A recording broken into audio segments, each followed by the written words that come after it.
ମାଗଣା ଅଳିକି ମାଲିକ ଭଲ ଅଛନ୍ତି ତ? ରଥଯାତ୍ରାରେ ଆପଣମାନଙ୍କୁ ହାର୍ଦ୍ଦିକ ହାର୍ଦ୍ଦିକ ଶୁଭେଚ୍ଛା। ସୁନିଲେ ମୋର ଚାଲୁ ଅଛି ରଥ ଟାଣିବା ପାଇଁ ଲବଣଗିରି ପାହାଡ଼ ଉପରେ ପହଞ୍ଚିକି ଆସିଲା ପରେ ଦେଖନ୍ତୁ ତିନିଟାକ ରଥ ପୁରା ଜଗନ୍ନାଥ ବଳଭଦ୍ର ସୁଭଦ୍ରାଙ୍କର ପୁରା ସୁନ୍ଦର ହେଇକି ସଜା ହେଇଥିଲା। ଡେରି ନକରି ଆମେ ଆସିଥିଲୁ ଏଠି ଭୋଗ କିଣିବାକୁ, କାରଣ ଆମେ ଭୋଗ ଆଉ ଦୀପ ଲଗେଇ ଡେରି ନକରି ଭୋଗଟିକୁ ଧରିକି ଆମେ ବାହାରି ପଡିଥିଲୁ ଭୋଗ ଲଗେଇ। ମନ୍ଦିର ଭିତରେ ପହଞ୍ଚିଲା ପରେ ଆମକୁ ଦେଖା ହେଇଥିଲେ ଖଣ୍ଡଗିରି କଟପା। ଦେଖନ୍ତୁ କୋଉ ଭଳିଆ ତାଙ୍କର ରୂପ। ମନ୍ଦିର ଭିତରେ ପ୍ରସାଦ ଲଗେଇ ସାରିଲା ପରେ ଆମେ ଏପଟେ ଦେଖିଲୁ ଯେ ଆମର ଲାଇଭ ଟେଲିକାଷ୍ଟ ଚାଲିଛି ରଥଯାତ୍ରା ହବ। ଇଏ ହଉଛନ୍ତି ସେଇ ଜଗତରନାଥ ଜଗନ୍ନାଥ। ଜୟ ଜଗନ୍ନାଥ। ପ୍ରଥମେ ବଳଭଦ୍ରଙ୍କ ରଥ ଟଣା ହେଇଥିଲା, ଦେଖନ୍ତୁ କୋଉ ଭଳିଆ ରଥ ଟଣା ହଉଛି।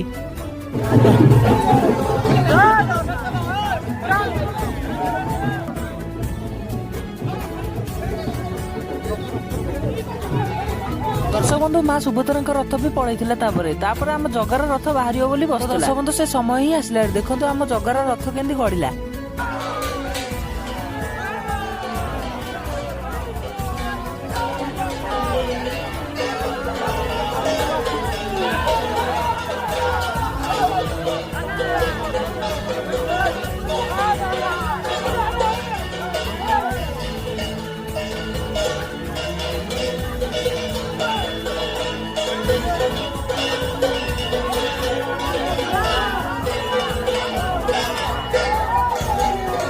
ମାଗଣା ଦେଖନ୍ତୁ ହଠାତ୍ କିନା ଦେଖା ହେଇଥିଲା ସୁର ଭାଇଙ୍କ ପୁଅ ମନ୍ମଥ ଭାଇ।